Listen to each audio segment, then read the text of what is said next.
Alright, Assalamualaikum warahmatullahi.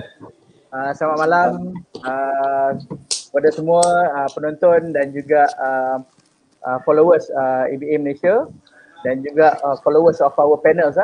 Okay, alhamdulillah sekali lagi kita bertemu dalam slot forum online Sembang Niaga. Kali ini kita bersama dengan panel usahawan-usahawan daripada bidang industri kreatif. Right. So sebelum saya mulakan kita punya sesi ni, basically seperti apa yang kita maklumkan, setiap hari Rabu malam ABA Malaysia akan menyiarkan satu slot forum online, forum perniagaan yang kita akan jemput panel usahawan-usahawan daripada industri tertentu sebagai sebahagian daripada usaha kita untuk terus berkongsi maklumat, berkongsi pengalaman usahawan-usahawan kita yang menjadi panel dengan SME ataupun industri player di luar sana. Right. Seperti apa yang kita maklumkan, malam ni adalah malam kreatif lah, malam kreatif. Kita ada dua panel kreatif ni. So kita nak kena match balik dia punya kreativiti kedua-dua orang panel kita ni pun satu perkara jugalah. Okay. Sebelum saya perkenalkan kedua-dua panel kita, suka saya nak share juga kita punya format of forum Sembang Niaga ni. Kita akan bersiaran insyaAllah dalam masa 1 jam, berkongsi pengalaman, mendengar pendapat, mendengar idea, pengalaman daripada kedua-dua usahawan yang menjadi panel kita pada malam ni. Dan tajuk apa yang kita dah maklumkan sebelum ni adalah menangani isu dan cabaran krisis masa. So spesifik kepada industri kreatif dan industri kreatif. So bila kita maksudkan industri kreatif, meaning that untuk malam ni kita akan bincang dari sudut sektor fotografi, videografi dan juga kreatif content. Sebelum saya teruskan kita punya sesi malam ni, saya nak jemput panel yang pertama, panel kita, panel tetap, iaitu Coach Syafiq Yusof untuk bagi sepatah dua kata dulu mukadimah sebelum kita buka ruang kepada kedua-dua panel kita. Okay, terima kasih Sam. Welcome to Sembang Niaga, Cik Rudy from Sweet Pictures, Puan Nazara from Manggis Group. Okay, untuk pengetahuan yang mendengar, dua orang ikon ni adalah orang yang saya dah kenal lama, and I know dia punya business, nak kata very well tu tak lah kan. I think I would say that the best practice dengan compliance was heavily conducted at the business organisation. So dengan adanya dua ikon malam ni, I hope that banyak isu-isu ataupun banyak motivational words boleh dibagikan dan boleh didengar kepada usahawan-usahawan muda, especially dalam bidang kreatif ni kan kreatif yang antara sektor yang badly hit, sebabkan oleh PKP kita yang dah masuk bulan ke-17 ni. Untuk warm up sikit Sam, saya nak turun bagi soalan sikit boleh Sam? Awal saya belum buka kelanggan terus bagi soalan lah. Terus ni coach ni. Pasal lama tak jumpa ada orang especially Rudy kan. Kena tanya Rudy dulu lah. Kena tanya Rudy. Kalau ikut saya janji nak minum Starbucks dengan dia tu, tapi sebab dia ada baby kan. Okey, pepatah Inggeris selalu mengatakan entrepreneurship. Pepatah Inggeris lah. Saya tak tahu ambil kat mana, saya ada baca buku. Entrepreneurship is just very lonely journey. Very lonely journey kan. So for both of you, Cik Rudy dan juga Puan Azuram, how do you overcome this? Orang kata bila masuk berniaga tu you boleh ke? Is it very lonely? Memang lonely tau, because kita ada friend tapi friend yang tak boleh nak tanya sangat, tidur pun klik-klik malam kan, very lonely.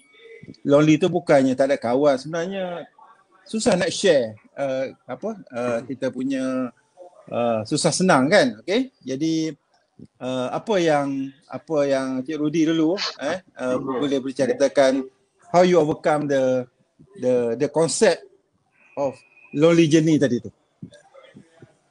Okay, over to you. Alright. Bagus bagi soalan bagusnya. Mula. Okey, assalamualaikum semua. Selamat malam. Semua lama tak jumpa ni kan. Terima kasih dekat ABE Malaysia sebab jemput kami dalam live kali ni lah.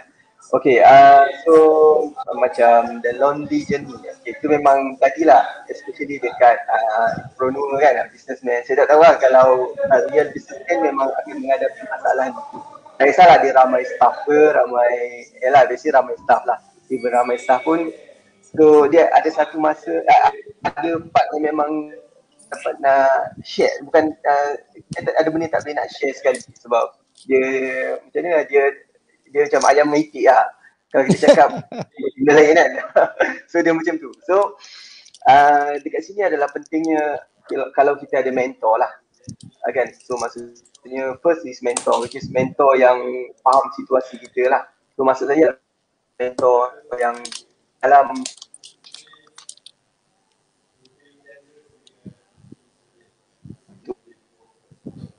satu lagi adalah betul ada kawan-kawan dalam entrepreneur sekali, maksudnya kawan-kawan entrepreneur, real entrepreneur lah, yang sama-sama jalan kat bisnes, tak kisahlah dalam bidang yang berlainan pun tak apa. Yang penting kita kena ada kawan yang ramai macam tu. So that saya rasa entrepreneur ni dia ada masalah yang sama lah kan, walaupun bisnes tu lain-lain, masalah dia mestilah tak kisahlah cash flow, staff, and then anything yang regarding the journey of the business mesti sama je. Mana-mana entrepreneur bos-bos yang kita jumpa mesti dia akan rasa benda yang sama. So saya rasa the best is kita widenkan kita punya kawan-kawan dalam scope entrepreneur tu lah. So macam saya sendiri, saya banyak involved on cycling, which is cycling ni dia ramai entrepreneur dekat dalam tu. Why? One of the reasons saya masuk cycling is entrepreneur tu ramai dekat dalam tu. So in the same time we play a lot tapi we gain a lot. So maksudnya kita banyak juga tapi dalam masa yang sama kita gain we share the knowledge lah, we share the problem together kan dengan kawan-kawan yang memang dalam bidang ni. So I think I made a right move dengan apa yang saya buat sekarang lah, which is have a good friends on the cycling punya world and then have a good mentor. So benda ni yang buatkan we keep going, kita tahu apa yang kita buat, at the same time kita ada someone yang kita boleh refer. Itu paling penting lah. So that I think the loneliness tu akan berkurang lah. Tak boleh kata kosong, tak ada langsung, impossible lah. Tapi dia akan berkurang. At least kita ada someone yang kita nak boleh refer kan. Sebab bila dah refer ke orang ni, kita rasa lega. Walaupun kadang tak ada decision pun, tak ada pun satu solution. Tapi okay dah, at least kita dah Janji boleh share. Janji boleh share dan orang tu faham. Orang tu faham. Yang penting orang tu faham. Instead of kita cerita orang tak faham, masalah kan. So find someone yang memang dia boleh faham cerita kita sebab dia pun face benda yang sama. Which is saya rasa entrepreneur akan menghadap benda yang sama lah. Itu daripada saya lah, saya punya experience sendiri. Okay. Soalan coach bagi awal tu so something that I think antara perkara yang selalu dikongsikan dekat antara case study lah. Actually sweet picture ni antara case study yang ada dekat ABE Malaysia yang macam mana perubahan transition daripada seorang yang bekerja makan gaji pada permulaan tu and then move ke arah keusahawanan. Right, untuk tuan-tuan dan puan yang baru menonton kita, sekali lagi saya ucapkan selamat datang ke slot Sembang Niaga ABE Malaysia, satu lagi program yang dibawakan oleh ABE Malaysia sebagai salah satu program business education program kepada usahawan-usahawan SME. Right, malam ni kita ada bersama kita adalah dua panel usahawan daripada sektor industri kreatif, which is Puan Nazura daripada Manggis Group dan juga Cik Rudi Azwan daripada Sweet Studio ataupun Sweet Pictures. Ramai orang kenal Sweet Pictures tu lagi daripada Sweet nama company. Alright. So antara perkara yang kalau kita cakap industri yang terkesan impact dalam pandemik sejak daripada MCO 1, the moment government decide untuk adanya MCO adalah dikira sebagai sektor industri kreatif.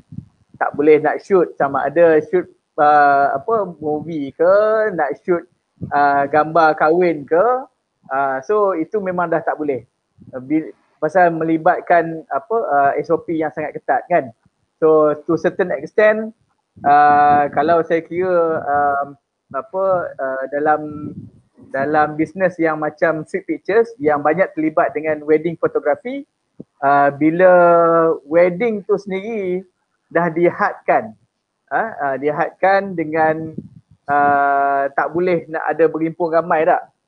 So kalau kita tengok yang seangkatannya bila cakap kata wedding tak boleh jalan je, wedding planner tak boleh jalan, wedding photographer, caterer, in fact hall yang hostkan event pun tak boleh. So dah banyak berubah, right? So kalau kita tengok juga kepada dalam sektor ataupun dalam bisnes yang melibatkan syuting kat luar macam Manggis, yang mana kalau kita tengok latar belakang Manggis Group ni, dalam ni ada apa? Ada Celebrate TV yang menyediakan creative content. Ya, ada juga Max, banyaklah yang subsidiary dalam tu, termasuklah Destinasi TV ya, yang banyak melibatkan shooting di lokasi luar. So bila dah berlakunya MCO, dihadkan pergerakan tu sampaikan almost tak boleh nak gerak lah. Tapi I believe kenapa kita ada sesi malam ni, dah masuk MCO 3 ni masih kukuh, masih kukuh ada dalam market adalah because of certain strategi ataupun perkara-perkara yang dibuat. Right. Saya nak tanya dengan Puan Nazura that being in the market for many years, daripada bermula sebagai wedding photographer juga Puan Nazura? Wedding video lah, Manggis ni lebih berat pada video. Video. So lepas tu dah bertukar and then berkembang and then menambah pelbagai kita cakap pelbagai business yang extend daripada situ. Right. So kalau aku dah bertukar and then berkembang and then menambah. Dia macam delay. Ada echo. Right. Kalau kita tengok pada Manggis Group, mungkin Puan Nazura boleh berkongsi sedikit sebanyak mungkin jangan banyak lagi pasal kita baru mula ni kan. Sikit dulu. Apa yang dikira sebagai top challenges dalam top challenges ataupun isu dalam organisasi yang dikira sebagai mainly disebabkan oleh COVID-19 tu. So meaning that specifically dalam your own industry lah, pasal dalam your business, kalau kita cakap kata sales drop, it is common. Tetapi mungkin something beyond daripada sales tu, pasal sales tu result kan. So mungkin boleh share kat situ. Alright. Alright, bismillahirrahmanirrahim. First and foremost, terima kasih ABA atas jemputan bagi malam ni. Hopefully apa sharing ni kebanyakannya adalah lebih kepada pengalaman yang kita lalui kan, dan lebih kepada pendapat jugalah. So okay, so dari segi bagaimana kami dari segi Manggis Group, mungkin Manggis Group kita terbahagi dalam beberapa subsidiary companies. our main company which is Celebrate TV, which is content creator. Jadi of course bila content ni kita banyak buat production untuk TV, mainly untuk CTV. Kalau Destinasi TV pula dia content-nya ke arah YouTube. So majority melibatkan shooting. So bila kita tahu that bila MCO1 di-announce, waktu tu kami dah sebenarnya waktu tu kita announce 18 Mac 2020 kan. Waktu tu kami sebenarnya dah half year sales target dah achieve dah waktu tu. So jadi bayangkan effort yang kita telah buat daripada 2019.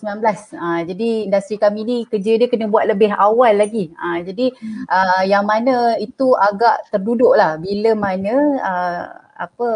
bila di-announce saja, apa yang terjadi adalah projek kita got postpone, ada yang kena contract kena review, ada yang cancel. And then disebabkan shooting lah, kita tak boleh shooting, and also everybody waktu tu first time kan, orang pun tak tahu berapa lama benda ni, apa nak jadi. Jadi agak orang kata chaos lah waktu tu. Jadi itu adalah benda yang kita sangat hit lah, sebab kita dah macam nampak wah ni kerja setengah bulan lagi, tengah tahun dah kita dah boleh relax kan. Tapi itulah memang challenge yang sangat ni hebat, yang mana kita tak boleh shoot. Jadi memang tak boleh shooting tu kita I think kita put on pause sekejap lah, seminggu rasanya kita macam tergamam sekejap macam betul ke benda ni terjadi kan. So because majority projek kita adalah melibatkan shooting. Dan also apa yang terjadi adalah 2020 is that actually kita plan untuk banyak event base. 2020 sebenarnya kita nak ke arah, kita dah nak expand to other revenue which is mainly on event. Unfortunately semua benda yang kita dah bina 2019 tu yang patut nak kickstart bulan April habis macam tu je, dia habis macam tu je. Jadi dan of course kita punya another subsidiary Manis Manggis villa di Bali. That one is greatly hit lah. Jadi sebab yang tu memang maksudnya international travel tak boleh, yang mana almost 80%, 90% our guests from international guests. Jadi tu greatly hit lah bila mana tourism terus tak disekat di Bali kan. Jadi yang tu pun hit lah. So dia macam kita tengok anak-anak dalam banyak-banyak company tu semua hit lah, semua hit. So termasuklah Destinasi TV jugalah sebab dia pun shooting kan. Yes. So mainly bila banyak projek yang dah dirancang, yang dah banyak projek in pipeline lah basically. Betul. Which is nampak promising lah 2020 tu, orang kata wawasan 2020 lah. Macam tu lah. So satu dah pada bulan Mac tu pun dah almost half year punya target dah achieve. Of course saya rasa kalau kereta api tu dia tengah laju lah tu, dia punya momentum tu sangat laju. Betul. Alright. Okay, so mungkin Cik Rudy nak share sikit pengalaman di Sweet Pictures, bila bermulanya dengan MCO1 and then MCO2, sekarang dah masuk MCO3 kan. Kita pun tak tahu dia punya MCO ni sampai bila. Hopefully sampai 3 je lah. Dah tak larat ni kan. Kita tengok macam-macam ni kan. Baik, so mungkin boleh share sedikit experience apa yang dibuat ataupun apa yang respon ataupun isu yang mencabar sangat di Sweet Pictures.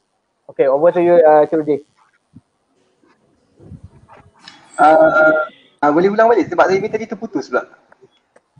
Oh, line terputus. Okay, basically dia tu putus. Sekarang aku ni boleh dengar suara? Boleh ya? Boleh. Okay. Alright. So boleh. apa yang dikira sebagai top isu ataupun challenges, cabaran utama dalam Sweet Pictures Group ni yang mainly disebabkan terputus, Rudy keluar. Rudi terkeluar terus. Okay, tak apa. Sekejap, saya masukkan balik.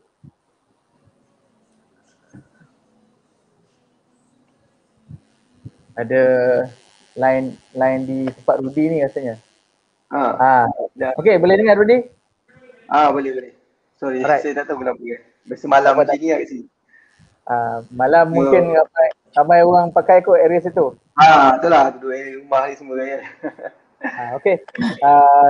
Just nak dapatkan input daripada Cik Rudi lah. Mungkin berkongsi sedikit pengalaman di Sweet Pictures. Apa perkara yang dikira sebagai satu isu ataupun cabaran utama yang disebabkan oleh hasil daripada COVID pandemik ni, yang kita kira sebagai kalau kita cakap kata sales drop, itu kita boleh dah boleh expect lah. Tapi mungkin ada selain daripada sales yang memberi satu cabaran lah kepada Sweet Pictures. Over to you. Okay, sebenarnya kita ada masalah sama macam Puan Nazura cakap tadi lah. So masalah kami adalah 2019 adalah tahun yang the best untuk Sweet Pictures sebenarnya. Maksudnya daripada segi sales, daripada segi performance, business performance tu sendirilah. So macam wedding semua kalau sedia maklum lah, wedding ni dia kita terima booking awal kan. So maksudnya orang yang tahun 2020 dia biasanya akan booking 2019 lah. So maksudnya 2019 kami dah cukup lebih daripada untuk menampung lebih daripada target. Maksudnya job yang kita nak bawa bring forward untuk ke 2020 tu dah sampai target lah. So maksudnya kalau let's say lah kalau jadi apa 2020 tu kalau tak ada sale kita boleh still survive untuk the whole year tu 2020. So macam tu lah kan masa tu. So everything is very synchronized. Maksud team very synchronized, performance kami, sales semua very synchronized masa tu. Tapi yalah, tak boleh nak cakap apa kan. So bila start je 18 Mac tu, dan bila government announce untuk buat PKP, tapi kita tak tahu lah. So masa tu agak hit hard juga lah, which is most of the client memang terus totally postpone wedding semua, memang tak boleh buat langsung kan. So imagine that daripada setiap bulan tu kita dah penuh dengan wedding daripada bulan 1, bulan 2, bulan 3 separuh bulan. And then masuk je 18 bulan tu terus our job, our revenue semua so terus memang tak ada, totally like zero sebab orang tak boleh nak buat apa-apa wedding apa semua kan, event semua tak boleh buat. So that's one thing lah yang kita face, which is very very tough lah maksud sebab kita pun tak tahu benda tak pernah face kan. So betul ke nak jadi macam ni, berapa lama kita pun tak tahu kan. So apa yang kita boleh buat is tapi masa tu is agak berkecelaru lah sebab yelah customer, kita nak handle customer yang existing yang okay saya ingin wedding minggu depan, so kita nak adjust balik dia punya timing, nak cancel, ada yang buat refund. So there's a lot of things lah yang jadi masa tu, yang kita nak buat arrangement balik apa semua kan. And then in the same time orang rasa macam PKP ni sekejap je, so the new customer pun datang juga nak booking. So benda tu macam pelik sikit. So and then we have two things lah kena buat, nak entertain the existing customer, which is masa tu memang banyak. In the same time kami nak entertain the new upcoming customer yang nak booking, which is dia rasa okay tak apa PKP ni sekejap je. So itu yang face yang paling susah lah. And then second is kita punya challenge is nak manage staff. Sebab wedding ni satulah sebab kita masa dah kena work from home. And then kita punya backlog banyak masa tu. I mean like yelah wedding, fotografi, videografi. So once habis event kita nak kena settle kan. So imagine yang bulan 1, bulan 2, bulan 3 kami nak kena siapkan dan benda tu buat kat rumah masing-masing. So kat rumah tak full, maksudnya diorang tak ada fully equipped dengan internet apa semua kan. So kat sini a big challenge lah nak make sure staff tu very well managed. Sebab satu is the emotion lah kan. So and then other things is tu lah the biggest part is nak manage all staff punya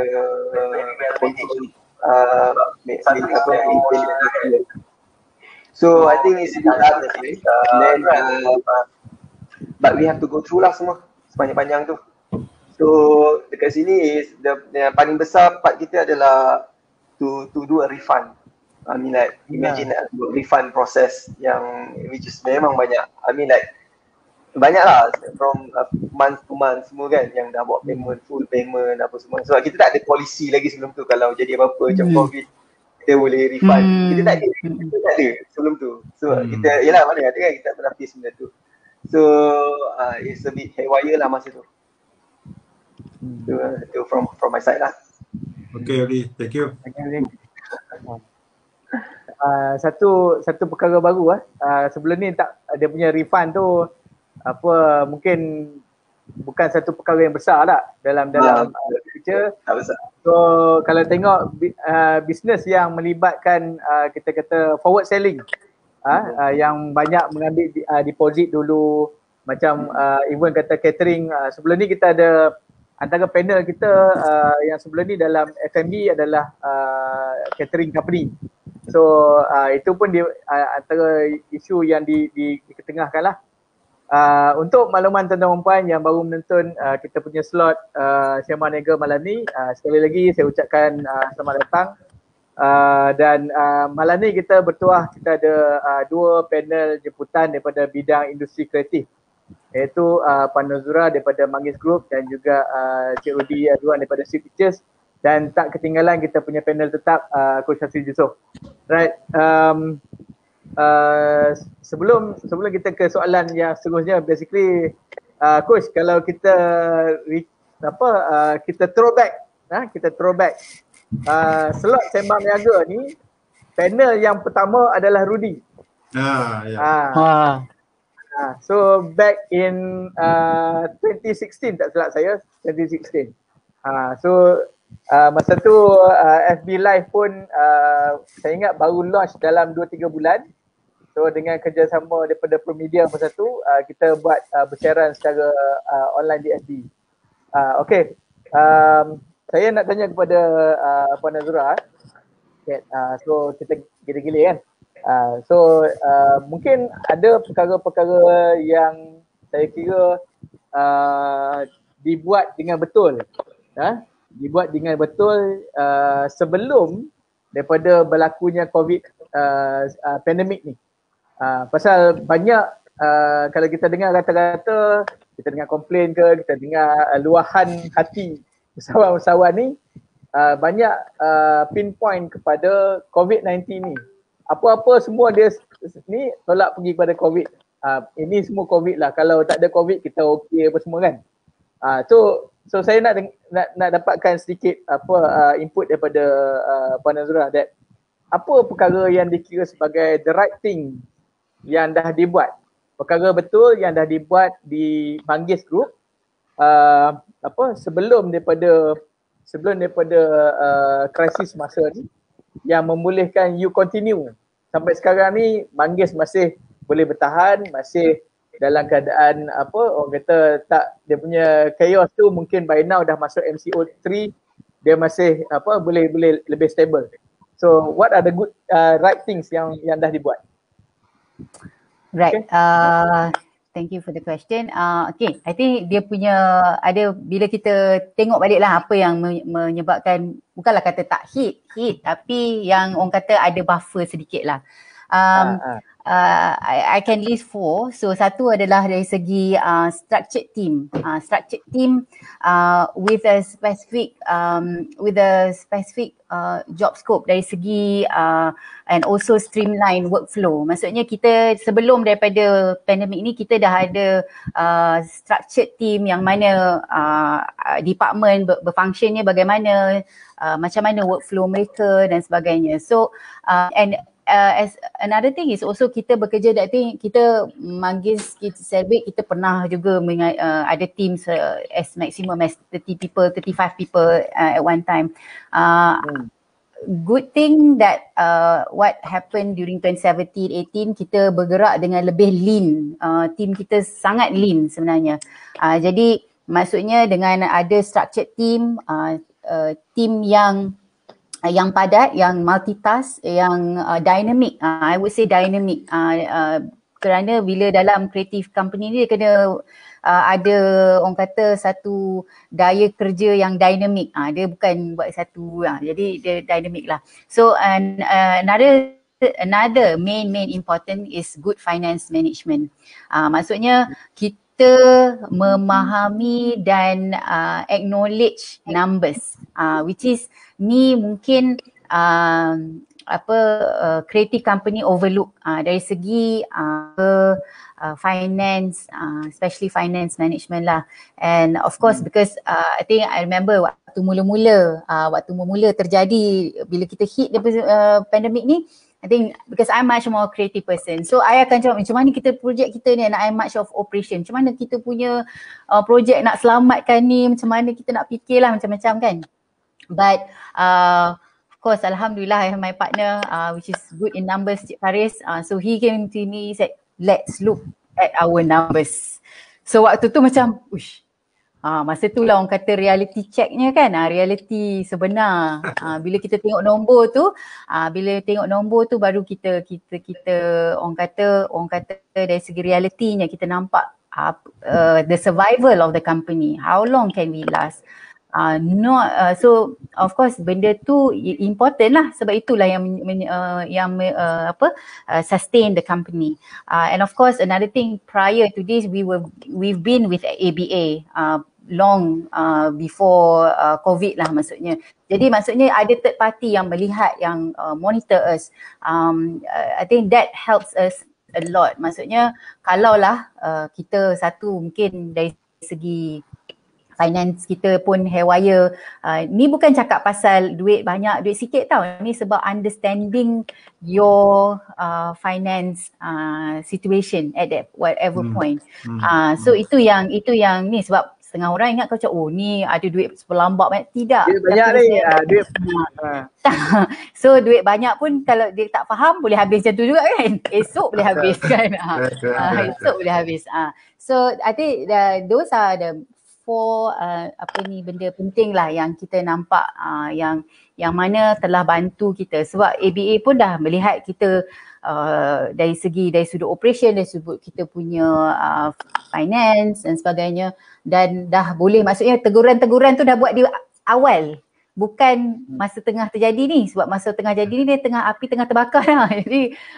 Jadi ada benda-benda yang kita dah improve awal, yang kita dah improve, maksudnya bukan kata perfect. Preemptively. Correct. Exactly. Yeah. Okay, Zam, right. Saya ada question lah. Tadi saya punya line drop, so tak sempat dengar kata-kata Puan Azura, Rudy cerita pasal pepatah Inggeris tadi. Entrepreneurship is very lonely. Saya tengok video kan nanti. Alright. 1988 kita, kalau saya ingat lah, I think mungkin you tak ingat, kita ada the first kat Malaysia hit by turbulence kan, economic 1988. Mungkin Azura dengan Rudy masih ke sekolah ke universiti kan. Nah, 1998 pun lagi sekali. So dua-dua insiden tu saya pun masih kerja lagi. I was in employment. Tak merasa dalam perniagaan. So tiba-tiba pandemik ni, COVID, that's the first and biggest lah. Okay, dia punya challenge dah. Okay, ramai pun dapat bahawasanya setengah bisnes yang hidup, yang survive or sustain until now berkat because of business owner punya leadership style, dan juga on the dia punya literacy, especially on finance, okay, that makes the company to sustain. Macam Puan Azura kata tadi, dulu tak tengok nombor, sekarang nampak sikit lah, walaupun kita ada accountant, tapi he just look on the surface, is it? Kalau bagi report tu terasa nak baca lah, kalau dulu lebih ke arah sales, marketing sebagainya lah. So during this pandemic, jawapan soalan pertama more on the leadership, saya nak Puan Azura jawab lah. And soalan kedua more on the financial literacy, saya nak Cik Rudy jawab. Just like kita ada senapang, tersimpan lama, bila tak berperang tak berkeluar. Tiba-tiba perang je, bawa keluar senapang. That first time to use, is it? So, super kat leadership. Kita memang ada leadership pun, tapi sebabkan kita punya, dah ada GM, dah ada semua, so tak guna pakai kan, leadership tu because of dilaksanakan dengan sempurna. But pandemic menguji semua sekali. Dulu yang laju pun jadi lembab. Kan? Suasana suasana syarikat pun chaotic, work from home kan. Alright.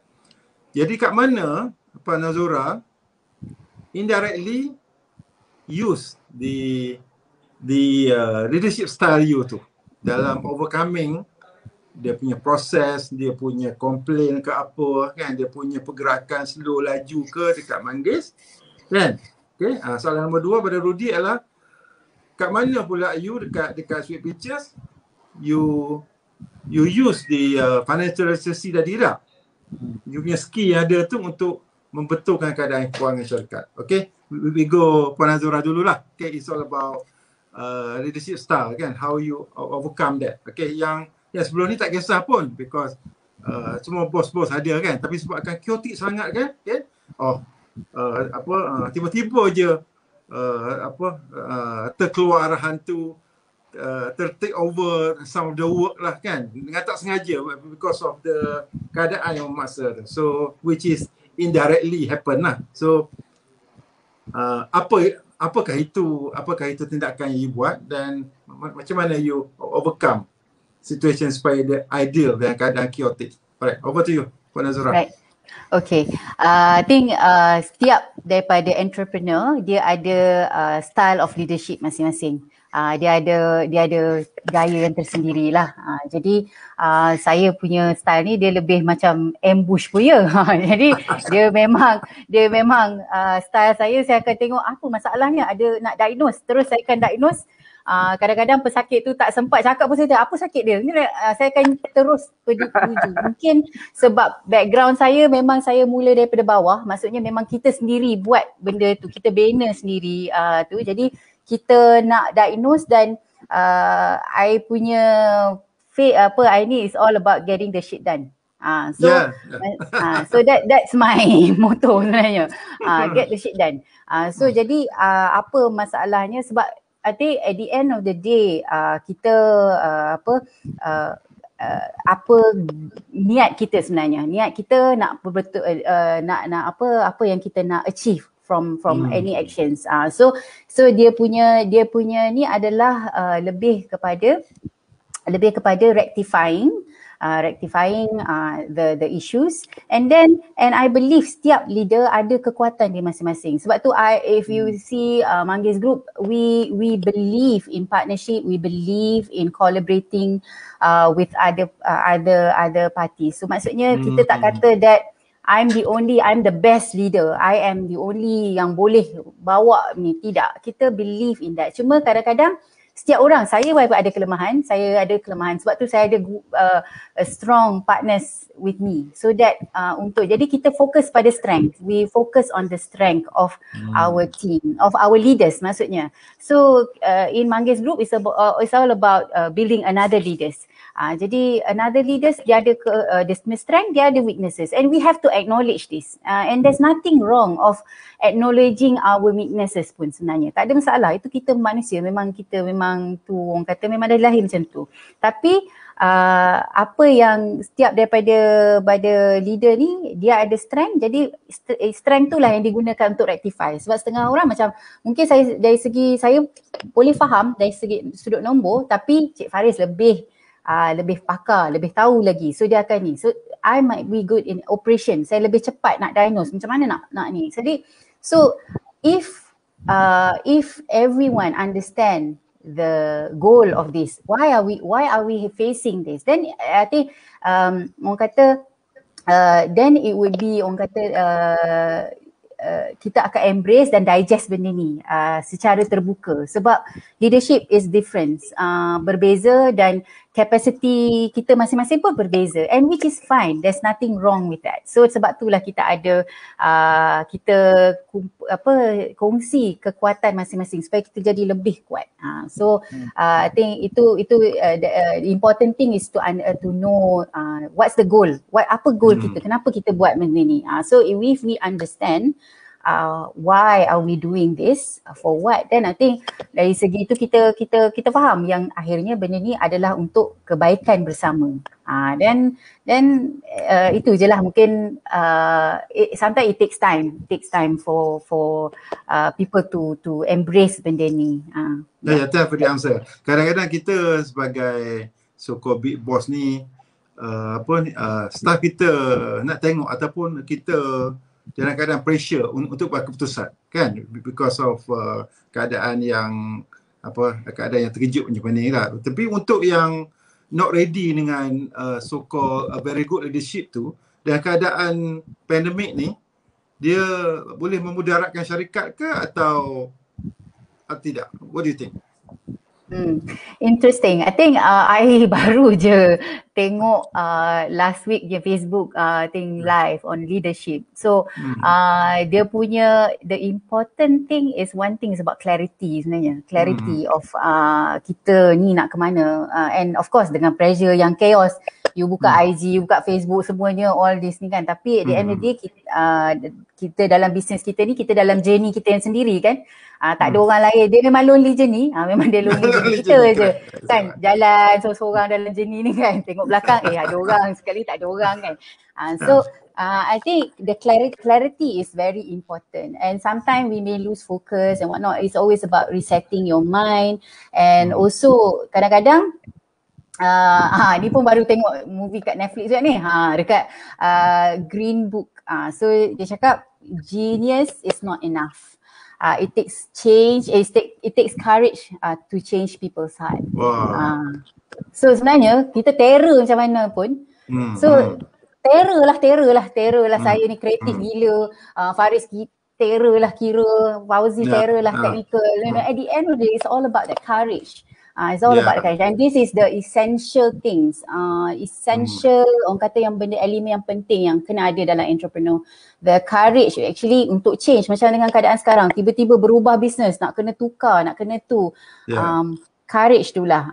Jadi sebab tu macam Cik Udi kata, berkawan, be surrounded by mind-like people. So benda tu membantu bukan apa? Membantu memberi kita courage. Nak bagi kita kumpul courage ni. Sebab kadang-kadang seorang-seorang kekuatan kita, because it's a marathon, running a business is a marathon. So jauh perjalanan ni, lagi-lagi tak sampai kan. Jadi kadang-kadang kalau ada member tolong bagi air sikit, okey je, rasa tenang juga kan. So, kan boleh lagi kan. Orang tolak bahu. Orang tolak bahu sikit, kau boleh pergi sikit tu.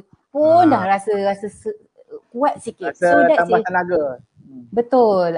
Jadi itu I think that's essential. The courage to pandai apa semua ni that's a bonus lah.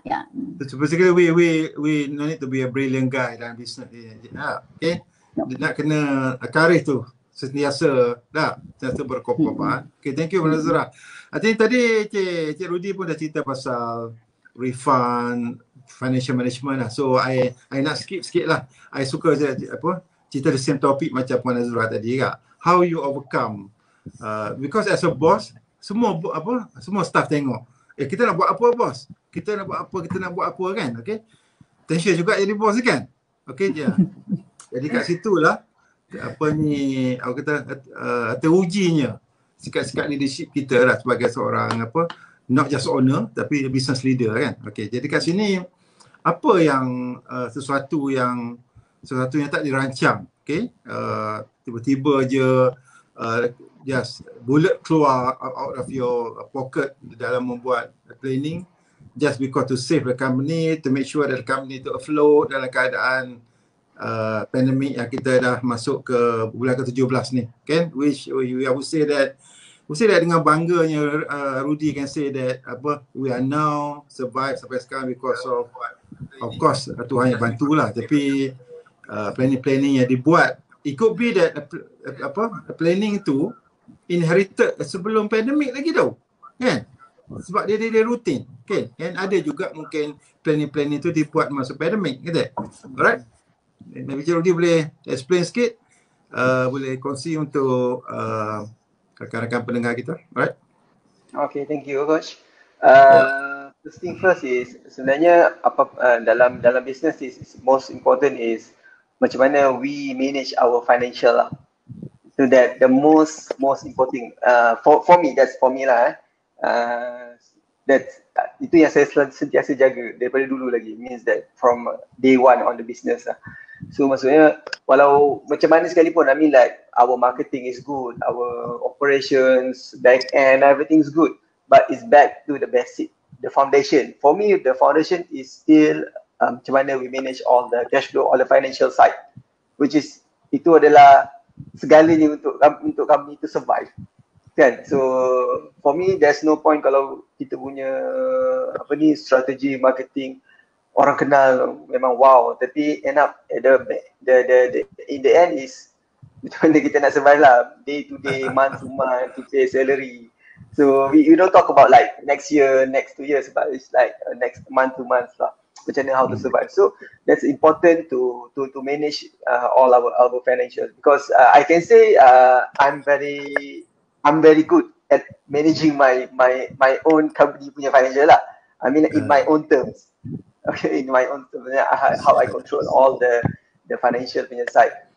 And at the same time, the other things is how we manage the teams, I mean the organizations. So first thing first is sebabkan before the pandemic, so we have a very good foundation on we can say kita punya functional organization. So that's very well organized, or everyone's in the team tu sendiri. So they know what to do. Kalau jadi macam ni, okay, what to do, because they act fast lah. Maksudnya ada apa-apa perubahan, okay, they act fast. So anything change, either weekend ke, malam ke, they will respond very fast. I mean to the client ke, to dekat boss ke apa semua. So it's very functional. So I think that one of things lah. Maksudnya ada dua benda lah, which is very good financial punya planning, plus dengan very functional punya organization. So means that the team play well played in the game. So I think that's the most important. Then the how company boleh float semua ni kan, itu pun sebabkan yalah memang Tuhan tu dah bagi lah kan, macam okay you boleh survive. Tapi at the same time is the preparation before tu, maksudnya how we manage, how we comply everything to the government. Contohnya macam mana kita comply dengan DPF, benda-benda basic lah. All the macam Puan Azura cakap, macam Puan Azura cakap sebelum ni, banyak company kreatif tak comply all government punya requirement lah, tak salah, LSDM ke, anything yang tu, even audit report tak ada semua kan. So these things I think it saved us juga. I mean like bila government announce few things kan, okay, subsidi upah, so we get it sampai sekarang kan. So benda macam ni, tapi banyak company kreatif yang I can say ada yang tak dapat sebab bila all these things tak buat lah kan. Then the LHDN tu sendiri, so this kind of comply lah to government punya part, I mean like outside the business tu sendiri, yang which is banyak orang terlepas pandang lah, tak manage well on this side. So this sebenarnya benda macam ni pun dia boleh tolong banyak on the company tu sendiri. Maybe tak banyak, tapi at least something yang boleh buatkan company tu float until now. So the most important lah for me. So untuk bosses or business leader yang tak ready or tak cukup peluru how to overcome the situation, ada yang kawan-kawan kita bercerita tentang hantar email pun tak jawab, hantar WhatsApp tak jawab tu, mungkin ada macam tu. I think what would be your advice, Rudy? Mungkin ada kawan-kawan kita kat sana yang down kan, dan dia pun tak dapatnya feedback daripada kawan dia ke, yang buatkan dia dia sedih kan. So what would be your advice? Keep on bersedih ke atau buat sesuatu yang sepatutnya ke macam mana? Okay, just say sedih hari ni lah, besok tak boleh sedih dah. Besok bangun tidur kena do something dah. So tak kisahlah apa benda dah. We have to do something. Kita tak boleh nak stay. So try call kawan-kawan ni tak jawab, try call kawan lain. That's why it's important kena banyak kawan dalam skop yang sama, dalam Mindset yang sama lah. Mindset yang sama, cerita yang sama dalam kita punya cerita sekali. So banyak kawan orang macam ni. So that ada problem kita cerita kat dia. So dia ada problem dia cerita kat kita. So that maybe in the same time we have new idea. Kita tak tahu. I'm sure we have a new idea after that. Tak kisahlah, mesti ada new things yang kita akan ubah untuk company. From other people punya perspective. That's my advice lah. So basically sustainability of the business not so much about financial management sangat, tapi lebih ke arah leadership style kita sebagai business leader tu, okay, yang perlu dipupuk daripada day one of business tu kalau boleh kan, because ancaman macam COVID macam ni dia datang cepat, kadang-kadang leadership tu tak sempat dibentuk, okay? Dan bila ada masalah macam ni mulai berkurung, they cannot think, staff tanya nak buat apa, mereka nak jawab dan sebagainya, dah. Okay? Alright. So tu Sam. Alright. Sam ada soalan lagi jawab. InsyaAllah ada. Alright.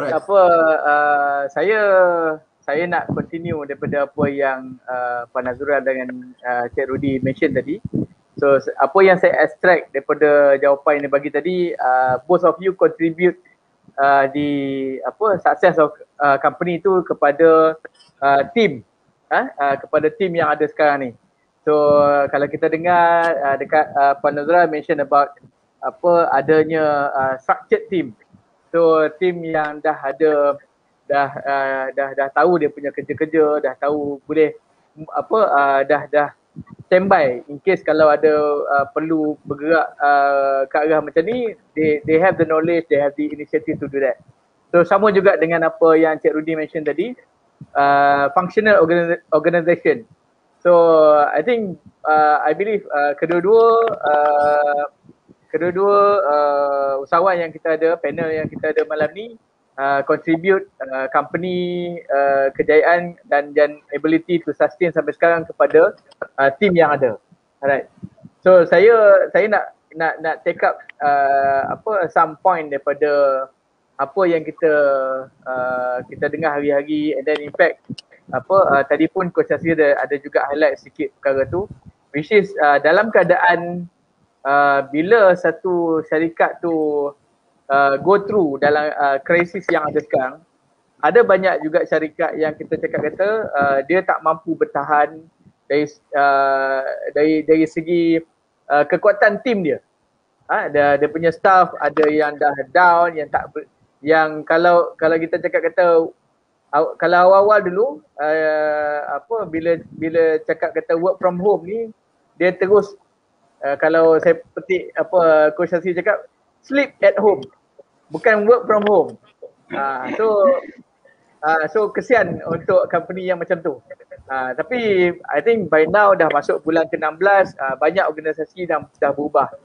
So saya nak dapatkan input daripada Puan Nazura dan juga Cik Rudy, yang saya kira kalau ikutkan apa yang kita nampak ni adalah budaya yang dibina dalam organisasi yang kita kata profitable cultures lah.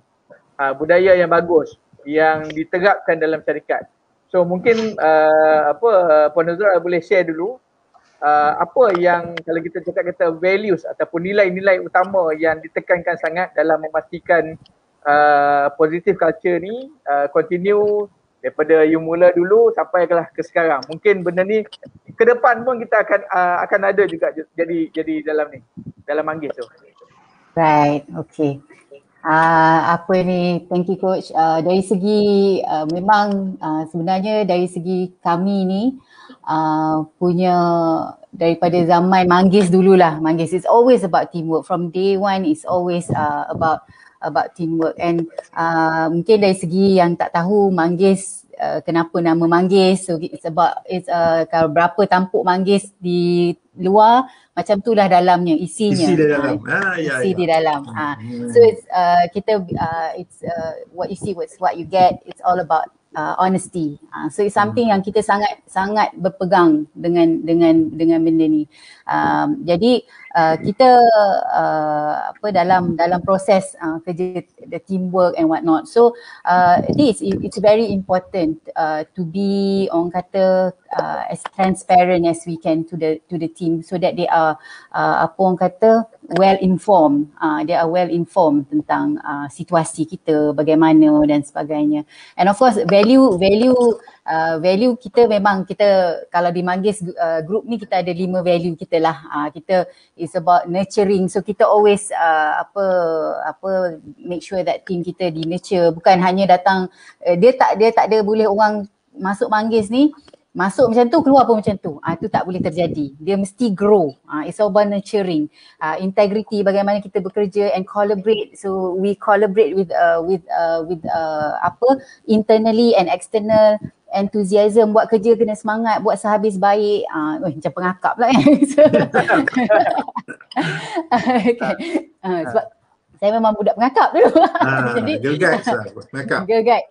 Jadi it's very very important untuk kita pegang value tu. Jadi I think when this thing happen, is this something that bukan kita tiba-tiba because pandemic ni tiba-tiba baru kita ada value ni, tak. Benda ni dah lama dah kita pegang, yang every time kita make sure that all all Manggis team members understand this. Understand this. Jadi bila mana pandemik terjadi, kita apply balik benda tu. Maksudnya apa yang terjadi, yes, we were shocked as well as a management. 1 week tu memang kacau bilau lah kan. Tapi akhirnya kita duduk balik, okay, bagaimana kita nak buat sekarang ni? Apa yang kita ni? Jadi team, kita tak boleh biarkan team sama-sama chaos dengan kita kan. Maksudnya seminggu tu tak apalah, seminggu tu bantai pilah, nak pergi Netflix ke, nak tidur ke, nak apalah, buatlah apa-apa kan seminggu. Tapi selepas tu I think it's important untuk the leader, the management untuk figure out so apa. Jadi kita waktu tu second week kita dah introduce work from home punya workflow. Maksudnya sebab kita tak pernah ada work from home ni. Jadi macam mana workflow? Jadi kita introduce kan macam mana work from home. Jadi every Monday morning kita akan ada group meeting. Kita akan say bukanlah kata meeting yang panjang, tapi just nak make sure that everybody is around, because our team members quick update. Betul, quick update. Sebab our team members varies. Ada yang dah berkeluarga, ada yang single dan sebagainya. Jadi so that the teamwork is there. That because you tak nampak kawan-kawan. Selalunya datang orang kreatif ni, dia semangat kawan dia tu lain macam. Tapi bila kita dah work from home, jadi you get to see each other. So adalah orang kata, oh aku masih bekerja, aku masih lagi bersama team ni. Those inilah it's important untuk kita tidak tinggalkan tim kita terpinga-pinga dan tertanya-tanya apa nak jadi, company ni tutup ke, boleh ke hidup lagi. Sebab bila silent tu give a lot of assumption. Akan ada banyak assumption. So we make sure that we clear in term of the communication dari segi sudut management punya end lah. And of course dari segi value yang kita ada tu, buat kerja make sure bersemangat, walaupun tu nak jumpa siapa pun orang tak nak jumpa. Siapa nak jumpa sebab keadaan kelang kabut kan. Jadi but at the same time, sebab kita kena make sure that kalau tak ada effort, kita kena macam mana nak benda ni nak gerak. Jadi kita kena juga buat proposal, walaupun kadang-kadang kita tak tahu nak tunjuk kat siapa proposal ni. Sebab apa yang kita ni dah habis dah, yang kita dah lock tu dah habis, dah tinggal, dah tak, bukan 50% dah matah 20% je. Jadi we have to restart balik. Jadi proposal after proposal that we keep on going, buat tanpa henti. So those are the things and yang orang kata transparency dari segi sudut team finance kita, memang kita melihat our cash flow management tu day to day. Day to day, satu hari tengok duit ni keluar, duit ni masuk, duit ni keluar, duit masuk. Kita tengok sehari-hari, tengok hari-hari, bukanlah tiap hari-hari kita tengok, maksudnya kita tengok the movement of the cash. The movement tu. Jadi kita aware of that. Jadi maksudnya kita and benda tu bukan saya seorang tengok dan tak share dengan orang. So saya tengok dengan team management saya, maksudnya kalau yang tu involve dengan finance, so kita akan duduk dengan head of finance kita dan kita akan tengok sama-sama. And so that everybody is aware of it. Jadi dia itu yang kita tak ada orang kata ni bos lah ni songlap, dia nak selamatkan diri kan, nak selamatkan diri kan. Jadi at the end of the day macam lah kan. Jadi at the end of the day, bila kita transparent, bila kita jelas itu kata niat kita, goal kita, then baik dari segi finance pun faham, kenapa kita kena tengok macam ni, sebab banyak lagi nak kena keluar ni, kalau nak cara projek nak kena ada cost of sales dan sebagainya. Jadi I think it helps lah. So itulah pentingnya bila kita ada value kita, dia boleh diguna pakai baik keadaan senang dan baik keadaan susah. I pick up one word tadi, as a business leader, being silent is not good because orang akan tertanya-tanya, betul tak? The staff kan, kat mana syarikat kita ni apa nak buat. But unfortunately, ramai yang macam tu. Ramai yang kita dengar, okay? In fact, bila kita tanya staff pun, staff kata entahlah macam tu. Jadi the kind of frustration. Jadi just imagine that kita naik kapal terbang dan kita tanya pilot kita nak pergi mana, pukul berapa sampai. All these answers cannot be given by the pilot. So kita rasa frust, risau dan sebagainya. So it happen the same dalam managing business tu lah. So dalam kes ni kekuatan leadership tu yang kuat dalam menangani, dalam menghakiskan persepsi-persepsi yang negatif tu among the staff dalam keadaan krisis macam ni lah. Boleh saya add sikit coach mengenai leadership tadi tu, because certain aspect mungkin ini of course it happens in any industry pun, but especially creative, it's just that sometimes dia just dia macam terbengong lah, dia macam tak tahu, macam jam. Creative ni ada satu world lah. Dia jam. Macam mana aku nak handle benda ni? Walaupun sebenarnya dia tak ada niat apa, dia niat baik sebenarnya. Dia niat baik tapi dia tak tahu macam mana nak handle benda ni. So I think it's also important for you to communicate benda ni. Cakap. Kena cakap. Cakap tu kena carilah orang yang betul. Orang yang maksudnya you cari bila you are in a level of leader, you carilah another leader. Jadi supaya bukan leader dengan staff, sebab nanti tak sama benda tu. Dia tak sama benda tu. Jadi cara berfikir berbeza. Jadi itu kata kekuatan ni, leader dia bukan hari-hari kuat. Leader ni pun ada hari yang dia patah. Ada hari yang kita pun terpatah juga. Tapi sebab tu bila kita communicate, bila kita bercakap and acknowledge our weakness, and that's fine. So a lot of people, leaders, think that I have to be the hero, I have to be the perfect leader, the perfect this and that. So sebetulnya sebab tu bila bersembang dengan ada leader, it's okay lah, aku ni susah lah macam mana aku nak bercakap dengan orang, aku tak pandai lah, aku macam mana nak cakap dengan benda.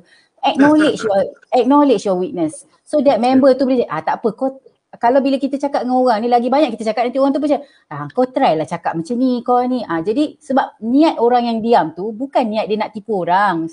Kebanyakannya macam tu, cuma dia tak tahu nak cakap macam mana nak meluahkan tu. Nak luahkan tu macam mana nak cakap, kan dia tak niat nak tipu orang, nak tipu staff dia kan sebagainya. It's just that they don't know how to communicate it. So sebab tu dia kena open up dan bercakap dengan orang yang betul. Bercakap dengan orang betul, bukan dengan orang yang betul. Jadi bila you cakap tu, the more you have the conversation, the more confident that you get. The more confident that you get, then you get to speak to bagaimana nak berhadapan dengan you punya isu lah, masing-masing ada isu masing-masing macam tu lah dia. I think itu mungkin satu tips yang saya boleh share lah, sebab kadang-kadang bila kita nak rasa hebat sangat ni, tu yang susah tu, bila kita tak nak acknowledge yang kita pun ada weakness. Kita ada weakness, aku tak ada cakap, aku tak pandai cakap, aku tak tengok nombor, aku tak kena acknowledge benda tu. That's very good tip. I hope that ramai tu menengok sekarang sempat tengok tips tadi daripada Puan Azura. Okay. Anything from Cik Rudy lah? Any as a senior person dalam creativity juga, kalau Puan Azura bagi that aspect lah, maybe Rudy ada cara cara menengok aspek-aspek lain. Coach, sebelum Rudy jawab, saya nak add on sikit daripada apa yang Puan Azura mention, dan juga I believe benda perkara yang sama jugalah yang Cik Rudy akan cakap nanti ya. Okay. Kalau kita tengok pasal ABA dah working together dengan Sweet Pictures for many years, bertahun-tahun, dan dengan Manggis Group pun kita dah saya ingat dah masuk tahun keempat, tak salah saya, dah masuk tahun keempat kita work together with this organisation. Satu perkara yang saya boleh sahkan, Coach, I believe Coach Hasri pun setuju perkara ni adalah both company ada perkara yang kita sebut tadi, transparency, ketulusan yang pada saya to certain extent kebanyakan SME not willing to share, SME leaders not willing to share dengan their staff. So atas dasar apa yang kita tengok bila Manggis ataupun bila Sweet Pictures sendiri menjalankan town hall, sesi town hall masing-masing. Kita pernah attend dekat Sweet Pictures bila buat town hall, kita pernah juga bersama dengan Manggis Group punya town hall. In fact, saya rasa kalau dengan Manggis tu dah sampai ke tahap planning for next year punya business plan pun bersama dengan EDA. So saya nak pick up perkataan transparency itu sebagai satu perkara yang besar lah, yang dikira sebagai dalam kita cakap kata value tadi. So mungkin Cik Rudy boleh add on daripada apa yang kita mention ni, dengan budaya, dengan perkara-perkara yang kita cakap kata ditegapkan, selain daripada bercerita pasal transparency tadilah. Pasal transparency tadi pun Puan Azura dah bercerita dia leaders communicate ke semua kan. So mungkin boleh add on dengan some other item, some other values that yang diamalkan di Sweet Pictures. Over to you, Rudy. Payah soalan ni. Itulah susah nak jawab ni. Okay, mungkin betul, mungkin tak kot saya jawab ni kan. Apa yang kami ada is kita punya work culture sendiri. So maksudnya we have our own unique work culture yang setiap company mesti ada dia punya work culture tersendiri kan. So one of our work culture is responsible lah on any work. So maksudnya not just responsible, okay aku buat kerja ni, okay siap dan bukan. Semua orang buat je tu. But responsible is beyond that. Maksudnya beyond the work. Contohnya responsible memang kerja tu kena siapkan. Okay aku kena siapkan.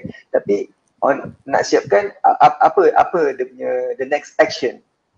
Aku kena respond dekat customer ke, aku kena respond dekat dan leader ke, aku kena respond dekat vendor ke, or anything. It's not just like siapkan kerja dah, but is siapkan kerja, respond dekat orang yang sepatutnya, and then what's the best on the kerja. So it's about finish the work very well sampai siap. Maksudnya it's not just siap macam tu je, tapi it's very well, maksudnya very well done untuk all the kerja. That's one of our culture lah yang kita terapkan lah. So anything is like responsible. Lepas tu another one is the fast action. So maksudnya take action very fast. Okay, benda ni perlu respond sekarang, then kita siapkan sekarang juga. So benda-benda macam tu yang buatkan sometimes it's a bit hard lah some other companies kan, yang susah nak dapat lah benda macam ni kan, yang majoritinya kata okay aku dah siap kerja dah, tapi janji siap. Lepas tu tak ada kerja. Okay, nak buat apa? So imagine macam wedding industry ni kan. Okay, sekarang ni tak ada wedding, dah tak ada nak buat album baru, dah tak ada nak buat video baru. So apa nak kena buat? So mostly dia orang akan ada memang daripada customer yang tak settle lagi. Why don't aku follow up dekat customer? That kind of things lah yang dia orang work on it. And then ada few things lagi nak settle ke office, which is diorang take responsible untuk datang juga office. So okay, this time tak boleh nak buat delivery all the albums semua final product. Tapi what's the solution? So macam mana nak buat? Adakah perlu datang juga ke office untuk hantar juga? Just keep the things, bawa balik, hantar, deliver or postage ke everything so siapa nak tanggung cost tu semua? Delivery, sebab customer tak boleh datang, so delivery siapa tanggung? So sometimes we have to bear the cost lah, but in the creative way, as long as the product receives to the customer. So macam tu, that kind of things yang semua orang kena fikir benda macam tu. Kan, sebab saya sendiri pun kadang tak boleh fikir, oh betul juga boleh buat macam ni. Means that the staff tu sendiri yang fikir and take action, not just fikir but take action apa yang diorang cakap tu. So and that, I think that's a beyond beyond work lah, maksudnya beyond the responsibility lah. That's the work. Dia ada sense of ownership lah. Yes, the ownership on the product, on the things lah. So it's beyond that. Pada saya itu adalah work culture lah, maksudnya dia culture yang kita terapkan daripada dulu kan. So benda yang susah, benda yang simple tapi susah nak buat sebenarnya. Kan kadang tak terfikir nak buat pun. Dia ramai orang bercakap benda ni, tapi nak implement tu satu ambil masa kan. Kalau macam Puan Nazura cakap tadi lah, dia punya sabar tu kena lebih kan. Dah groom hilang, dah groom tiba-tiba dia collapse. Pun ada juga macam tu. Rudy pun mengiyakan. Alright. Saya nak pick up soalan daripada kita punya audience. Ada soalan yang saya rasa kita boleh combinekan apa soalan daripada Puan Zai Osman dan juga Cik Syed Zahid. Apa yang kalau kita boleh combine soalan ni, basically bertanya that apa yang dibuat, apa yang dah dibuat dan akan dibuat, yang dirancang dalam memastikan syarikat akan terus terus beroperasi, terus sustain, and then in fact Syed Zahid bertanya that kalau PKPD ni bersambung lagi, berpanjangan lagi, apa perancangannya? So saya nak minta Puan Nazura respon dulu untuk ni. Okay, alright. So of course kita dari segi Manggis Group punya management, kita nampaklah, I think kita pun kita dulu tahun lepas dah satu hal kan, jadi kita ingatkan tahun ni dah tak ada apa-apa. Jadi rupa-rupanya tahun ni kena lagi. Jadi apa yang bakal dibuat, maksudnya effort yang kita buat tu since tahun lepas. Bukan kita kata tahun lepas yang kita dah buat tu kita pun hura-hura dah. Maksudnya kita dah macam wah dia dah habis dah ni, tak. Maksudnya there are things that kita dah dalam in our pipeline yang kita tengah prepare, yang kita tengah buat for the survival of the company. So of course kita together with Destinasi TV, with ID8, our affiliates, and also Celebrate TV, so kita come out with Tokmat. It's our e-commerce punya initiatives. So which we call sebenarnya yang mana 2019 kita panggil dia satu innovation project, yang kita masih tak tahu lagi apa innovation project kita ni. But it's something that kita tak tahu pandemik tu akan berlaku waktu tu. Tapi 2009 kita dah cakap dah pasal this innovation, something out of our comfort zone lah, maksudnya biasa kita buat dan sebagainya. Cuma bila terjadi benda ni, kita acceleratekan dia, kita acceleratekan lagi Tokmat tu lah. But of course jadi dia I think cara kita berfikir dah tak boleh cara 2019, dah tak boleh dah. Cara kita function, how we run the business and how we think for the business, yang mana so successful di waktu 2019 dah tak boleh diguna pakai dah. Jadi adalah experience, of course you can carry, tapi maksudnya kalaulah kita masih lagi berfikir 2019 ni cara tak Dah boleh. terbelakang, Cara ya. dah tak boleh dah. Kita dah kena cari jalan lain dah, because the after the pandemic, bila pandemic ni terjadi, there's a lot of things happening so rapidly dengan e-commerce, dengan bagaimana people consume content, bagaimana how habit kita pun dah berbeza. Kalau dulu orang takut nak beli e-commerce, nak beli ni semua sekarang tak. Everybody like order Grab senang, beli sayur pun online, semua online lah. Jadi kalau kita berfikir macam kita nak run, kita fikir tak apalah, nanti kita ulang balik lah, sebab ni kadang-kadang ni bahaya juga. We live on past victory. Past victory is also past success. So which is dangerous for business, because we feel that we did last time, it was so successful, but that was then. Itu dulu. Waktu itu. Mungkin dia berjaya, tapi sekarang ni dengan keadaan yang semasa, kita dah tak boleh berfikir dah cara macam tu. Jadi kita kena innovate lah, jadi itulah mana kekuatan which I have a very strong leaders in Manggis Group. Each Destinasi TV, Zam is a great visionary guy, Max very orang kata very very technical savvy, apa dia nak buat cakap je. Jadi dari segi tu memang kita kena move forward. Kita tak boleh nak tunggu kalau ni terjadi. Sebab saya cakap hari tu, I think I did say this to one of the meeting. Saya cakap, okay, mungkin kita survive pandemic ni, COVID. What if there's another pandemic tahun depan, which is entirely different from COVID-19? So what are we going to do? So kita jangan rasa macam kita survive lah tahun ni kan. Jadi sebab tu I think in any business, kalau dari segi Manggis Group, the way kita function is always about expanding and moving out of the comfort zone. Sebenarnya moving out of the comfort zone tu kena berlaku sebelum terjadi musibah, krisis. Jadi waktu kita move daripada wedding ke broadcast tu, tak ada musibah apa pun. Maksudnya we are doing good. Alhamdulillah. Cumanya kita dah kena macam apa lagi kita boleh buat. So the innovation project masa Celebrate TV, waktu kita business plan meeting tu, the R&R tu, waktu tu kita dah bercakap dah pasal kita tak boleh nak buat macam ni je. Kita dah cerita benda lain dah waktu tu. So I think this is a good practice jugalah. Maksudnya moving out of your comfort zone, bukan tunggu benda dah jadi. Jangan tunggu benda dah jadi.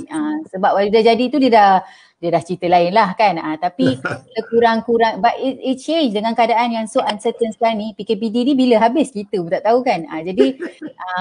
Jadi sometimes I also remind myself and remind my partners as well, it's just sometimes to think too much, to overthink of too long also tak bagus juga, because it restrict you. Dia bukan jadi warrior. Dia bukan jadi warrior, dia jadi warrior. Betul, exactly. Dia jadi overthinking dan dia jadi warrior kan. Jadi sometimes it's also good to have a short term and also long term punya ni. Jadi macam contohnya Max, jadi one of the subsidiary which is Max. Max is a technical crewing punya ni, which is completely shut down sebab dia orang tak boleh shoot langsung kan. So saya of course kita dah implement some orang kata salary cutting dan sebagainya, but apa yang cakap sekarang ni, kata daripada kita duduk termenung ni, kita sebab fikir kalau apa kita nak buat shooting tak boleh, fikir apa yang kau boleh dapat sekarang. Boleh tak fikir apa yang kau boleh dapat sekarang? Sebab sometimes bila kita duduk termenung di dalam bilik, dia tak jadi, kreativiti tu dia tak spark. So what Muhammad did, he went to register to Lalamove, which is fine, which is great. Lalamove pergi buat delivery sayur, delivery. So kita pun ikan pun dia jual. So kita pun group of companies, kita pun boleh guna dia punya servis tu, Lalamove, daripada ambil orang lain, dia pun boleh tolong kita. So it helps also internally. But at the same time, at least daripada kita hari tu dah sebulan duduk dalam bilik, duduk mikir macam mana, sebab memang tak ada jalan lain, tak boleh syuting kan, sebab itu kerja dia, takkan dia nak tukar career kan, bukanlah takkan nak, boleh tukar career, tapi it cannot be that big jump. Jadi at least he's out there and tengah bawa kereta, cakap dengan bawa kereta tu janganlah ini jadikan career sampai bila-bila. Maksudnya ni untuk ini buffer je, buffer. Buffer saja. So sementara you bawa kereta tu, satgi fikirlah apa idea kok you nak niaga benda ni ke. Akan ada lah idea tu lagi. Jadi I think that's important lah to keep you going. So apa? Thank you. Very well answered. InsyaAllah. Okay, mungkin Cik Rudy nak boleh add on your planning di Sweet Pictures group. Okay, on the first MCO tu we make a mistake lah. I mean like kita assume benda ni sekejap je. Kan macam okay, so sebab masa tu bulan 5 dah start masuk ke PKPB. So and then nikah pun dah boleh buat. Okay, so kita rasa okay lah masalah sebab kita dah start boleh buat wedding apa semua kan. Then actually macam you all tahu, I pun baru launch mysweetpictures.com, which is we sell frame online lah. So which is brilliant. Which is brilliant, Rudy. I love it. Yeah. So maybe we can collaborate later lah. So benda tu is supposed to kick off on first MCO.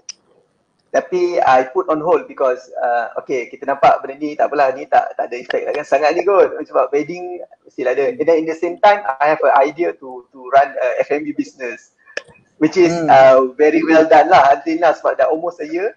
I mean we start on planning semua last year masa MCO. And then for now it's really dah macam masanya dah berbuah lah. Dah benda dah setahun kan. So tapi on the other part is we supposed to launch our innovation punya project lah, which is the mysweetpictures.com tu, the frame tu. Tapi we put on hold sampai early this year. But January baru we start again, start balik. Which is bila jadi macam sekarang, I consider it's very late lah sebenarnya. Yeah, it's good, we already buat apa semua kan, but it's already late. So imagine kalau kita start on the first MCO. So at least another almost 1 year ni, I think it's dah macam dah a bit matured lah kan kalau dah within 1 year ni. So mean that kalau dah boleh nampak promoted lah. Yes, sebab ni sekarang is like baru 6 months macam tu. So it's very slow, masih lagi slow lah kan. So imagine kalau benda ni awal. But it's okay, it's better start than never kan. So macam orang cakap kan, it's better start than never. So I think it's a good start lah walaupun lambat. Tapi at least we have something new in our company to run off. So for me most important is try tengok benda baru.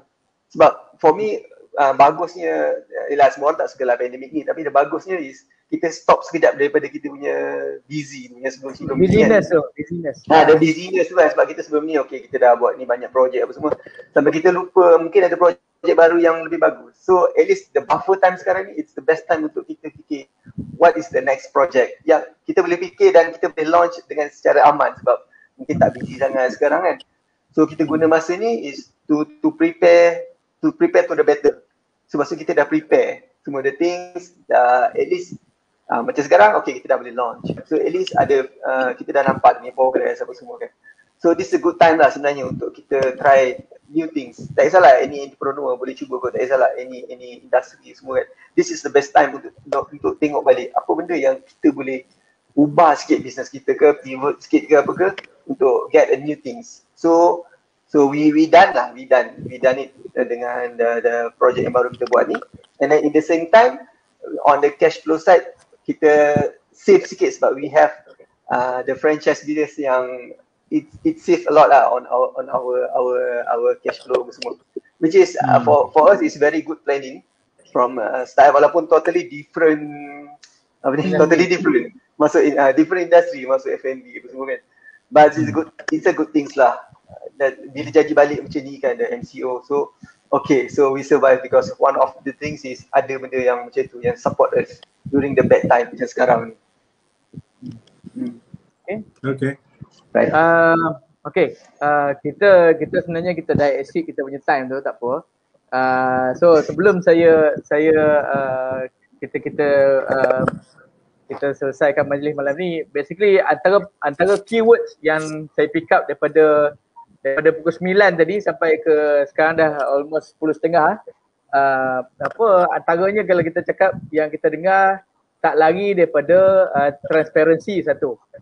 Kedua, bercakap dari segi financial management. Betapa pentingnya bila kita cakap financial management ataupun financial literacy tadi tu bukan diserahkan bulat-bulat kepada finance staff. So pasal ada juga business owner yang berfikir macam tu, tak apalah finance, aku tak nak fikir, aku serah dekat finance staff. Banyak juga macam tu.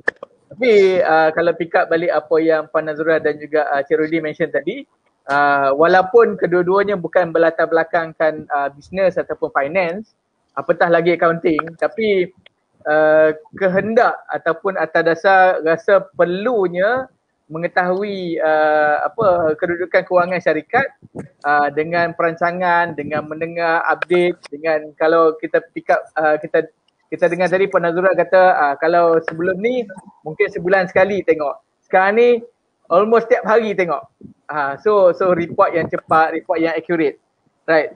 Tu yang kedua. Yang ketiga saya pick up that bercerita tentang R&D. R&D bercerita pasal planning. So dalam keadaan ramai yang sibuk menjalankan operasi, kadang-kadang disebabkan tak diperuntukkan sebahagian masa untuk membuat perancangan.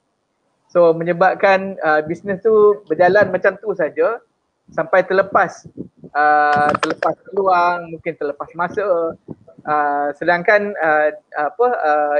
player lain dalam industri mungkin dah maju lebih jauh. So saya in a way saya memang boleh confirmkan apa yang kedua-dua Puan Nazura dan juga Cik Rudy mention tadi berkenaan R&D yang dibuat di organisasi masing-masing. Dan memang kita nampak hasil daripada perancangan, daripada sesi town hall, sesi business planning bersama tim membuahkan hasil yang pada saya apa yang ada sekarang ni lah.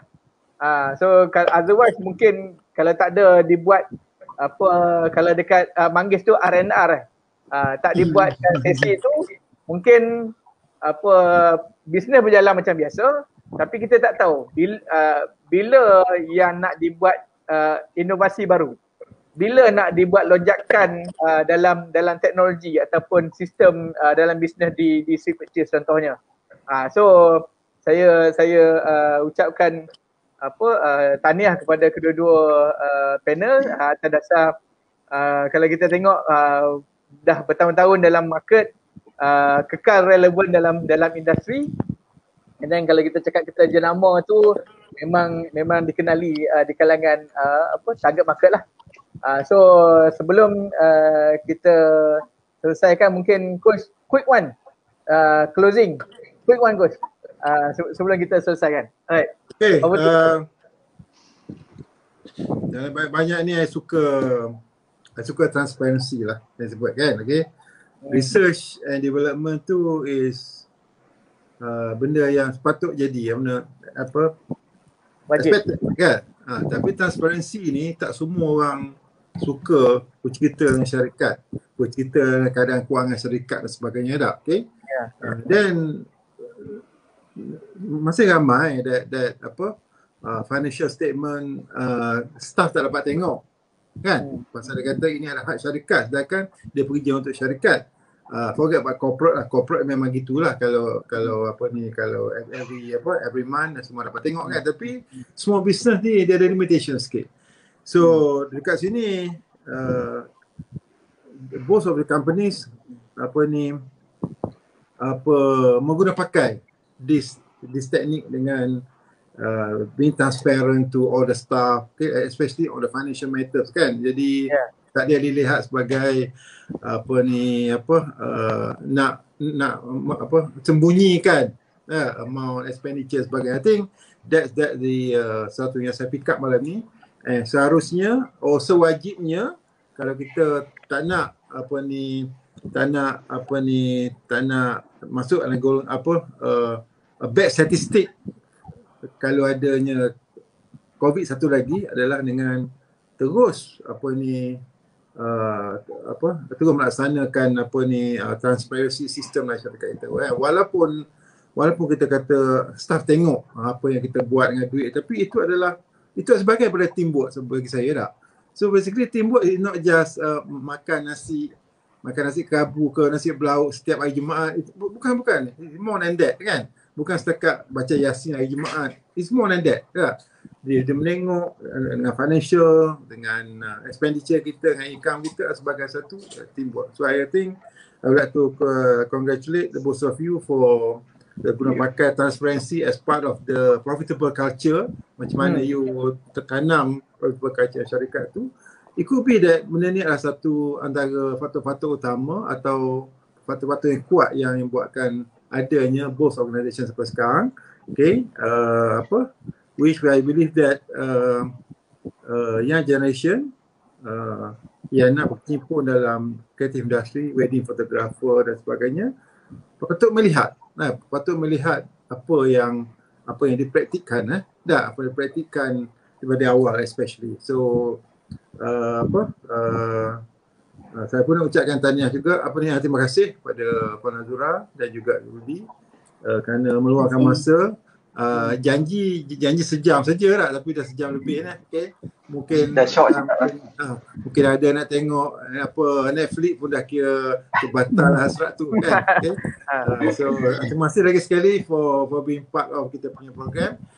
Basically Sembang Niaga adalah kita buat every week just to keep people happy, people warm up kan. Momentum. Keep up momentum. Macam tadi lah.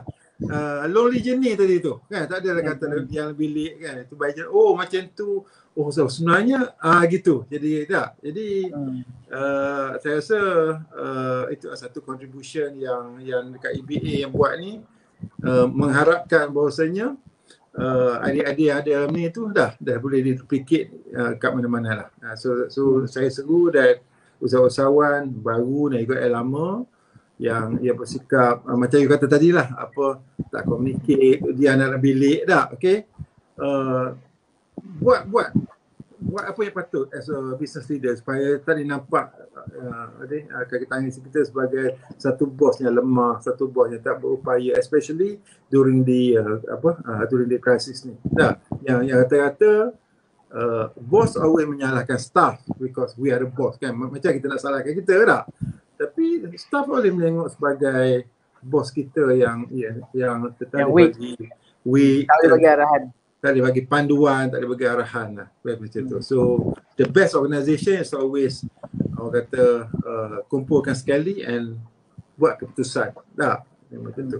So thank you sekali Rudy and Puan Azura. Okay. I think bila dah habis ni, I think we have to go for coffee lah macam kita janji tu. Lama sangat ni. Alright, over to you Sam. Okay, so saya pun ucapkan bagi pihak EDA Malaysia terima kasih kepada kedua-dua panel dan juga panel tetap kita Coach Hasri. Slot Sembang Niaga di FB EDA Malaysia adalah satu inisiatif 2021 yang kita jalankan daripada Januari. Semua untuk yang Sembang Niaga kita dah bermula daripada Jun. And then insyaAllah akan diteruskan setiap Rabu malam bersama usahawan-usahawan daripada sektor-sektor yang berbeza. Kita dah menjemput usahawan daripada sektor early childhood, kita dah jemput daripada F&B, kita dah jemput daripada farmasi. So hari ni kita bersama creative industry. InsyaAllah kita akan ada juga usahawan daripada gym and fitness, kita akan ada daripada interior design dan juga healthcare. So banyak lagi yang kita akan bawakan ke depan supaya perkongsian daripada usahawan-usahawan yang saya kira tak semua orang nak berkongsi. Mungkin kadang-kadang perkongsian itu mungkin dilihat eksklusif. Ni satu perkongsian eksklusif ni pasal bukan senang kita nak dapatkan input daripada usahawan-usahawan macam Puan Azura dan juga Cik Rudy. So ambil peluang in case kalau terlepas tuan-tuan dah hujung-hujung baru masuk, mungkin selepas pada ni boleh tengok balik rakaman dalam FBA Malaysia dan insyaAllah kita akan terus memberi sokongan kepada semua businesses SME di Malaysia dengan pelbagai usaha lagi daripada ABA Malaysia dan juga rakan-rakan kita. So with that, saya ucapkan sekali lagi terima kasih kepada semua. Sehingga kita berjumpa lagi minggu depan. Assalamualaikum warahmatullahi wabarakatuh. Assalamualaikum. Assalamualaikum. Salam. Salam.